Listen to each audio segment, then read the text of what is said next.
ఈరోజు రాష్ట్ర ప్రభుత్వం హాస్టల్ విద్యార్థులకు డైట్ ఛార్జీలు పెంచిన సందర్భంగా సంగారెడ్డి జిల్లా కేంద్రంలోని బీసీ, ఎస్సీ, ఎస్టీ, మైనారిటీ హాస్టళ్లను సందర్శించిన టీజీఐఐసీ చైర్మన్ నిర్మలా జగ్గారెడ్డి.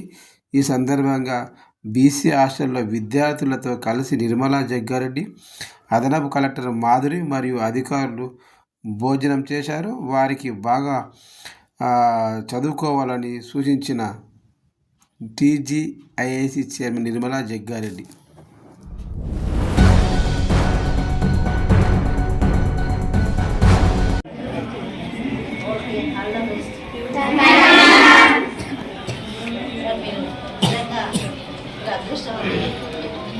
ఈ ఏజ్లో ఎవ్వరు కూడా బయటికి రాలేదు.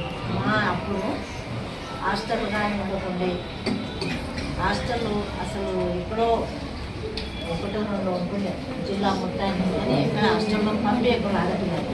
ఈరోజు ఇంత స్వేచ్ఛ వచ్చింది, ఇంకా సపోర్ట్ ఇస్తుంది. అంటే నిజంగా మీరు చూసుకోండి. అవునా గాడి బాగా చదువుకొని ఫ్యూచర్లో మంచి భవిష్యత్తు మీరు మీ చేతిలో మంచి ఇనిషియేటివ్ వచ్చారు. ఎవరు కష్టపడితే వాళ్ళకి సుఖం ఉంటుంది. కష్టపడ్డ వాళ్ళకి సుఖం అనేది ఎక్కడ పోతుంది. కానీ ఇప్పుడు కష్టపడలేదు. కానీ పేరెంట్స్ అందరూ కూడా ఫుడ్ పెడుతున్నారు, చదువు చెప్తున్నారు. సంతోషంగా మరి ఒక మంచం మీద ఒక మంచం వేసుకొని మంచి ఓట్లు ఉంటున్నారు కదా. నాయకుడి దగ్గర కలిసి ఉంటున్నారు. కంపౌండ్ స్టడీ బాగుంటుంది. సింగిల్ ఎప్పుడు చదవకండి. కంపౌండ్ చదవండి, మిగతా చదవండి, మీరు చెప్పవచ్చు. డిస్కషన్ చేస్తే అది మైండ్లో ఉంటుంది. బుక్ ఎంత చదివినా అది మైండ్లోకి ఎక్కదు. డిస్కషన్ చేస్తే అది మర్చిపో. డిస్కషన్ చేసి స్టడీ చేయండి. సమస్యలు ఉన్నాయా మీకు?